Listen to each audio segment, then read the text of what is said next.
এগুলো যদি একটু রিকভারি করা যায় তাহলে খুবই ভালো হবে, আরও ভালো হবে। আর আপনার প্লাস পয়েন্ট যেটা আপনার হচ্ছে কি যে গলার যে ভয়েস মডুলেশন সেটা খুবই সুন্দর, ক্লাস খুব ভালো লেগেছে আমার।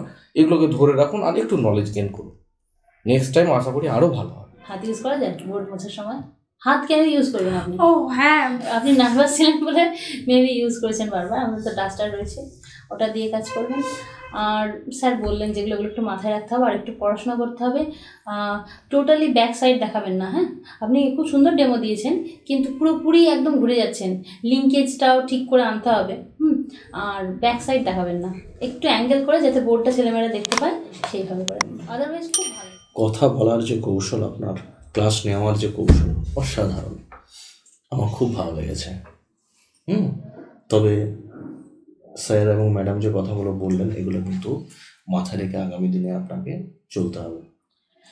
বোর্ডটা লেখাটা সুন্দর হলে আরও ভালো হতো। আর ভগ্নাংশ পড়িয়েছেন খুব সুন্দর, কিন্তু আরও সুন্দর করার জায়গা আছে ম্যাডাম। ভগ্নাংশ পড়া থেকে আপেলের মানে ডিভিশনটা একটু কষ্টই হচ্ছে করতে আপনার। দেখুন ভগ্নাংশ পড়েছেন তো, ভগ্নাংশ ইকুয়াল ডিভিশন হয়, তাই না? তো আপেলকে ইকুয়াল যেভাবে ডিভিশন করেছেন করতে খুব কষ্ট হচ্ছে আপনার।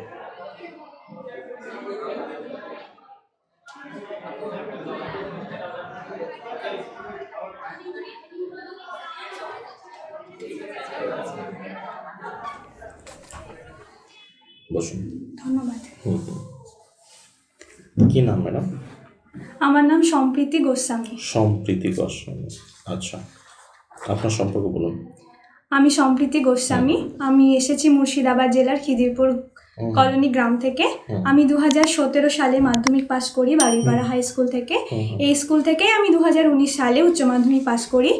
তারপর 2019-21 শিক্ষাবর্ষে আমি মুর্শিদাবাদ জেলা শিক্ষক প্রশিক্ষণ কেন্দ্র ডায়েট থেকে আমার ডিএলএড কোর্সটি সম্পন্ন করি। 2021-24 শিক্ষাবর্ষে আমি নেতাজি সুভাষ ওপেন ইউনিভার্সিটি থেকে ইংলিশ বিষয়ে স্নাতক পাস করি। এই সময়কালে আমি 2022-এ অনুষ্ঠিত প্রাথমিক টেট পরীক্ষায় উত্তীর্ণ হই। বর্তমানে আমি ইন্টারভিউর জন্য পড়াশোনা করছি। আমার পাড়ার কিছু ভাই বোনেদের আমি পড়াই, তার সঙ্গে সঙ্গে আমি রবীন্দ্রসঙ্গীত চর্চা করি, গান করতে ভালোবাসি। বাহ, খুব ভালো ম্যাডাম। আচ্ছা, আপনি বললেন আমি ইন্টারভিউর জন্য এখন প্রস্তুতি নিচ্ছি। আচ্ছা, ইন্টারভিউটা কি madam? What is interview? Interview হলো ব্যক্তিত্বের। বলুন, আপনি প্রস্তুতি নিচ্ছেন কি? ইন্টারভিউটা মানে কি? What is interview? বাংলা আক্ষরিক ইন্টারভিউ, সাক্ষাৎকার। ডেফিনিশনটা দিন আপনি। নিজের বিষয় সম্পর্কে বল। স্যার আমি গুছিয়ে বলতে পারছি না। কেন বাবু, পারতে তো হবে। আপনার বলাটাই আগামী দিনে কাজ। টিচার হতে চান তো আপনি? হ্যাঁ স্যার। টিচার হতে গেলে তো মানুষকে বোঝাতে হবে, স্টুডেন্টদের ভালো করে বোঝাতে হবে, তাই না? একটা টিচারের কাজ কি বলুন তো? শিক্ষার্থীদেরকে গুছিয়ে মানুষ করা। গুছিয়ে মানুষ করা, এটাই কাজ, আর কিছু নয়। তাদের পড়াশোনার যত্ন নেওয়া, তাদের শারীরিক বিকাশের দিকে নজর রাখা, তাদের মনের খোঁজ রাখা। আচ্ছা বেশ। SSA ফুল ফর্ম কি ম্যাডাম? সর্বশিক্ষা অভিযান। আচ্ছা, সর্বশিক্ষা অভিযানের উদ্দেশ্যটা কি ম্যাডাম? 6 থেকে 14 বছর বয়সী শিক্ষার্থীদের অবৈতনিক প্রাথমিক শিক্ষা সুনিশ্চিত করা। আচ্ছা দাদা। আচ্ছা, আপনি একটু আগে বললেন যে একজন আদর্শ শিক্ষকের শারীরিক এবং মানসিক দিকটাকে খোঁজ রাখা, তাই তো? এই দুটোকে একসঙ্গে কি বলা হয়? মানে এই দুটো যখন বিকাশ একসঙ্গে হয় তখন সেটাকে ডেফিনেশন হিসেবে কি বলা হয় জানা আছে আপনার? সর্বপ্রাণবাদ কোন স্তরে গিয়ে একজন শিশু বুঝতে পারে? সর্বপ্রাণবাদ প্রথম স্তর, অর্থাৎ সংবেদন চালনমূলক স্তরে শিক্ষার্থী শিশু সমস্ত কিছুকেই ভাবে যে তার প্রত্যেকটা বস্তু প্রাণীরই প্রাণ আছে। সেটা কোন স্তরে? সংবেদন চালনমূলক স্তরে। আচ্ছা, স্কিমা কি? স্কিমা হচ্ছে একক মুহূর্তে অর্জিত জ্ঞানের সংগঠন। ডিসকভারি লার্নিং কার? বলুন স্যার আরেকবার। Discovery learning. স্যার বলতে পারছি না, মনে নেই। আচ্ছা আচ্ছা, আপনি বলুন তো যে CCE এর ফুল ফর্ম কি? Continuous comprehensive evaluation. আচ্ছা, ইভ্যালুয়েশন কি দরকার আছে শিক্ষার্থীদের ক্ষেত্রে, এবং কোন ইভ্যালুয়েশনটা সব থেকে মানে প্রযোজ্য বা সব থেকে বেশি কার্যকর বলে আপনার মনে হয়? ইভ্যালুয়েশনের দরকার রয়েছে, অবশ্যই দরকার রয়েছে একটা শিক্ষার্থীর সামনের দিকে এগিয়ে চলার জন্য। ইভ্যালুয়েশন কোন প্রকার বলতে ফরমেটিভ, হ্যাঁ অনেকগুলোতে রয়েছে, তার মধ্যে কোনটা বেশি এফেক্টিভ, কার্যকর কোনটা বলে আপনার মনে হয়? দুটোই এফেক্টিভ মনে হয় আমার। কি কি? Summative, formative. ক্লাসরুম চলাকালীন যে মূল্যায়নটা একটা শিক্ষক করেন সেটাও দরকার আছে, কিছু সময় পর্বে যে মূল্যায়নগুলো হয় খাতায় কলমে সেটারও দরকার রয়েছে, আমি মনে করি এটা। ম্যাডাম ধরুন আপনি এমন একটা শিক্ষা প্রতিষ্ঠানে, আমাদের যে বিদ্যালয়, প্রাথমিক বিদ্যালয়ে আপনি চাকরি পেয়েছেন, যেখানকার মানে গঠনগত দিক সেইভাবে উন্নত না এবং জায়গাটা খুবই রিমোট একটা এলাকা, সেখানে গার্জেনরা অনুৎসাহিত শিশুদেরকে বিদ্যালয়ে পাঠানোর জন্য। আপনি একজন শিক্ষক গেছেন যে বেশ সচেতন বিষয়টা নিয়ে, অবশ্যই প্রত্যেকটা শিক্ষক শিক্ষিকাই সচেতন হবে। তো সেই বিদ্যালয়ে দেখছেন যে শিক্ষক শিক্ষিকাও সেইভাবে নেই, তো আপনি কিভাবে তাদেরকে অনুপ্রাণিত করবেন যে বিদ্যালয়ে যেতে হবে? শুধু মানে শিক্ষার্থীদেরকে নয়, তার অভিভাবকদেরকেও তো আপনাকে বলতে হবে। তাহলে কীভাবে আপনি কী কী পদক্ষেপ নেবেন পুরো বিদ্যালয়টাকে সুন্দরভাবে গুছিয়ে আমাদের শিক্ষণ দেওয়ার জন্য? আমি শিক্ষার্থীরা যখন স্কুলে আসবে, তাদের অভিভাবকরা যদি তাদেরকে স্কুলে রাখতে আসে, সেই সময় আমি তাদের সঙ্গে কথা বলবো যে তাদের স্কুলে আসার। আচ্ছা, যদি অভিভাবক না আসে তখন আপনি কি করবেন? আমি আসতে পারে। হ্যাঁ স্যার, হ্যাঁ ম্যাডাম, শিক্ষার্থীদের সঙ্গে যে সময়টা আমি থাকবো সেই সময়টা অবশ্যই চেষ্টা করব শিক্ষার্থীদেরকে এটা বোঝানো যে স্কুলে আসতে হবে, স্কুলে আমাদের পড়াশোনাটা খুব দরকার, পড়াশোনা করতে হবে। এর সঙ্গে সঙ্গে পাড়াতে যদি আমার সম্ভব হয়, যে সুযোগ আমি পাই, তবে আমি অভিভাবকদের সঙ্গে দেখা করার চেষ্টা করব আমার প্রধান শিক্ষকের সাহায্যে। আর এর সঙ্গে সঙ্গে আমি চেষ্টা করব আমার প্রধান শিক্ষকের সাহায্যের পাশাপাশি স্থানীয় যে সমস্ত প্রধান বা অন্যান্য যে সমস্ত রাজনৈতিক নেতৃবৃন্দ থাকবে তাদের সাহায্য নিয়ে আমি গোটা এলাকার মধ্যে পড়াশোনার উপকারিতা সম্পর্কে আলোচনা করার, তাদের সাহায্য আমি এক্ষেত্রে নেব। ম্যাডাম, ভারতীয় রাজনীতিতে গ্র্যান্ড ওল্ড ম্যান নামে পরিচিত কে বলুন তো? আচ্ছা আচ্ছা ম্যাডাম, আপনার তো ইংলিশে গ্র্যাজুয়েশন না? হ্যাঁ স্যার। বাচ্চাদের মধ্যে দেখছেন ইংলিশ সাবজেক্টটা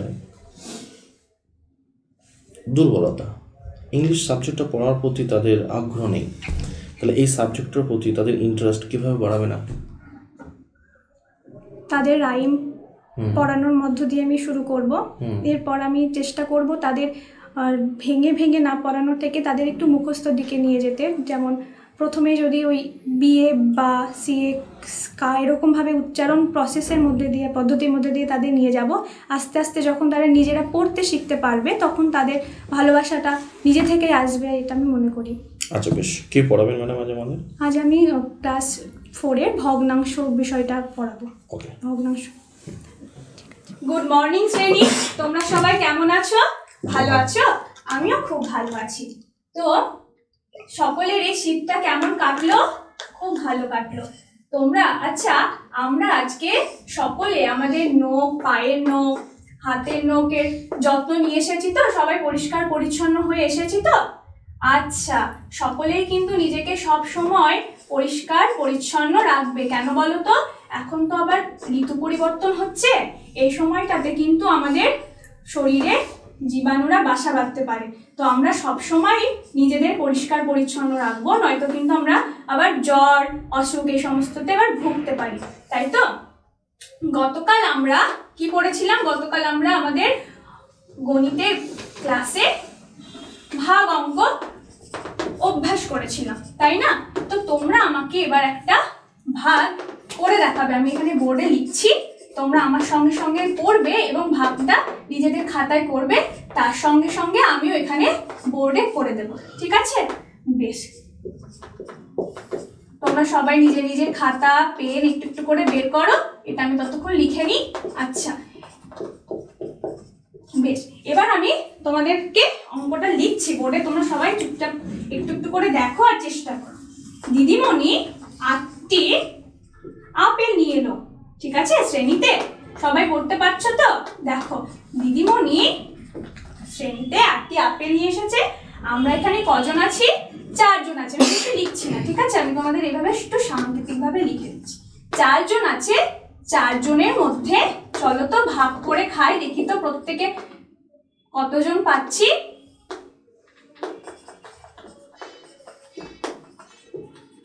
আচ্ছা 8টি আপেল আছে, আমরা কজন আছি? 4 জন আছি, তাই তো? তাহলে এই 8টি আপেলকে 4 দিয়ে তোমরা কি করবে? ভাগ করে নেবে। একদম 4 দুগুণ 8, তাই তো? প্রত্যেকে 2টি করে আপেল পাচ্ছি। ঠিক আছে, ধরো এইরকম একদিন আমি 8টা আপেল নিয়ে এসেছি। এবার ক্লাসরুমে আস্তে আস্তে আমার 7টা আপেল পড়ে গেছে। আমি এসে দেখছি যে শুধুমাত্র একটা আপেল আমার কাছে পড়ে আছে। ঠিক আছে, একটা আপেল আছে আর আমরা আছি কজন? 4 জন আছি। এবার এই 4 জনকে আমি একটা আপেল কি করে দেব? দিতে পারবো না তো। কিন্তু আমি তো বলে দিয়েছি যে আমি তো 8টা আপেল নিয়ে এসেছি, এবার সবাইকে আমি ভাগ করে দেব। তো আমি কি করব? তোমরা তো সবাই শুনেও নিয়েছো যে দিদিমণি আমাদের সবাইকেই আপেল দেবে ভাগ করে। তো এই সময় আমি কি করব বলো তো? তুমি বলো তো। হ্যাঁ রফিকুল, কি বলছো? একদম হ্যাঁ ঠিক বলেছো দিদিমণি। এই একটা আপেলকে আমাদেরকে আপনি ভাগ করে দিন, মানে কেটে কেটে টুকরো টুকরো করে। ঠিক বলেছো, আমি কিন্তু এটা করতেই পারি। ধরো এই একটা আমি আপেল এঁকে নিলাম, এই একটা আপেল আঁকছি।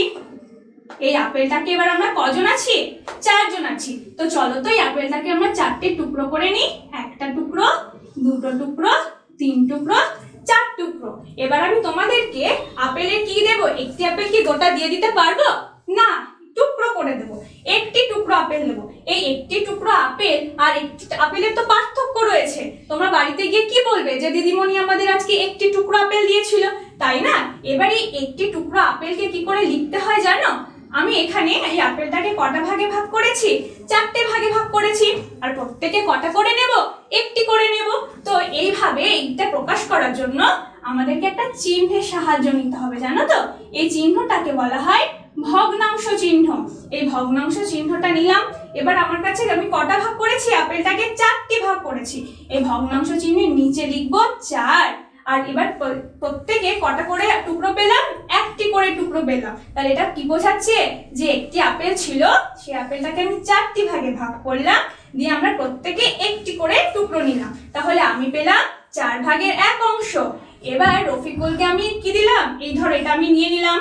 এবার এটা রফিকুলকে দেব। রফিকুলকেও আমি 1 টুকরো দিলাম 4 ভাগে। এরপরে শ্যামলকে দিচ্ছি, এটাও হয়ে গেল। এই টুকরোটা শ্যামলের রইলো, তাই তো? আর একটা টুকরো যেটা পড়ে রইলো প্রিয়ার, সেও একটা টুকরো পেয়ে গেল 4টে আপেলের 4টে টুকরো। তাহলে এইভাবে প্রকাশ করছি। যখন আমি একটা সম্পূর্ণ অংশকে ভেঙে ভেঙে দিচ্ছি তখন আমরা ভগ্নাংশের ব্যবহার করছি। এটা হচ্ছে ভগ্নাংশ চিহ্ন। যে মোট অংশটাকে আমি ভাগ করছি সেটাকে বলা হচ্ছে হর। এই দেখো, এই যে ভগ্নাংশটা দেখছো, এই ভগ্নাংশটার এই হর হচ্ছে 4। আর এই উপরে যে একটা বসিয়েছি, 1 টুকরো নিয়েছি, এটাকে বলা হয় লব। তাহলে একটা ভগ্নাংশের কটা অংশ থাকছে? 2টো। একটা হচ্ছে হর আর একটা হচ্ছে লব। উপরে কে থাকে? লব থাকে, আর নিচে থাকে হর থাকে। ঠিক আছে, এবার এই একটি আপেলকে তোমরা আমাকে 5 জনের মধ্যে ভাগ করে দেখাও তো। তোমরা। আমি এখানে এটা মুছে দিচ্ছি। আচ্ছা, তাহলে 5 জনের মধ্যে ভাগ করার জন্য এই আপেলটাকে কটা ভাগে ভাগ করতে হবে আমাদেরকে? একদম 5টা ভাগে ভাগ করতে হবে, তাই তো? দেখি তো তোমরা এবার হর আর লব করে করে একটু সাজাও তো, আমি একটু দেখে নিই তোমরা সবাই ঠিকঠাক করে শিখতে পারলে কিনা। ঠিক আছে। আচ্ছা শ্যামল, তুমি বলো তো যে ভগ্নাংশে হরটা কোথায় থাকে? ভগ্নাংশ চিহ্নের নিচে থাকে। ঠিক ঠিক, ভগ্নাংশ চিহ্নের নিচে থাকে হর, আর উপরে কে থাকে? লব থাকে, তাই তো? ওকে ম্যাডাম, প্রথমেই বলি ক্লাস ডেমো নিয়ে। আপনি ক্লাস ডেমোর সমস্ত স্কিলগুলো আপনি মেনটেন করেছেন। তো মেন কথা হচ্ছে এখানে আপনি বিষয় যেটা লিখেছেন, দেখুন উপ এককটা লিখেছেন। উপ একক লিখলে আপনাকে একক লিখতে হবে, তারপর উপ এককটা লিখতে হবে। এটা কিন্তু একটা মিসম্যাচের জায়গা হয়ে যাচ্ছে। তার থেকে আপনি বিষয়ের পরে যদি আজকের পার্ট লিখে দেন তাহলে বিষয়টা একটা কম্প্যাক্ট দাঁড়ায়। আজকের পার্ট যেটা আপনি পড়াবেন, উপ এককটাকে আপনাকে আজকের পার্টের মধ্যে নিয়ে আসতে হবে। এটা একটা আমার মিস্টেক পাওয়া গেল, এটা একটু খেয়াল রাখবেন। আর মোটামুটি আপনি যে এক্সাম্পলগুলো দিচ্ছেন বেসিক্যালি ভগ্নাংশের, তো একটু হাতের লেখাটা একটু ভালো করবেন। আর দেখুন আপনি 5 জনের ভাগ করে খাই, ওই শব্দটাকে একটু চেঞ্জেস করলে বেশি ভালো হতো। এই জায়গাটা একটু মিসম্যাচ আছে। এই গেল আমার ডেমনস্ট্রেশন সম্পর্কিত কথা, এগুলো একটু চেষ্টা করুন।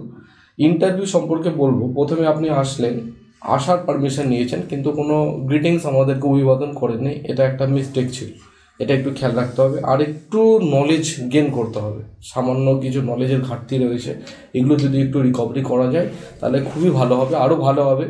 আর আপনার প্লাস পয়েন্ট যেটা আপনার হচ্ছে কি যে গলার যে ভয়েস মডুলেশন সেটা খুবই সুন্দর, ক্লাস খুব ভালো লেগেছে আমার।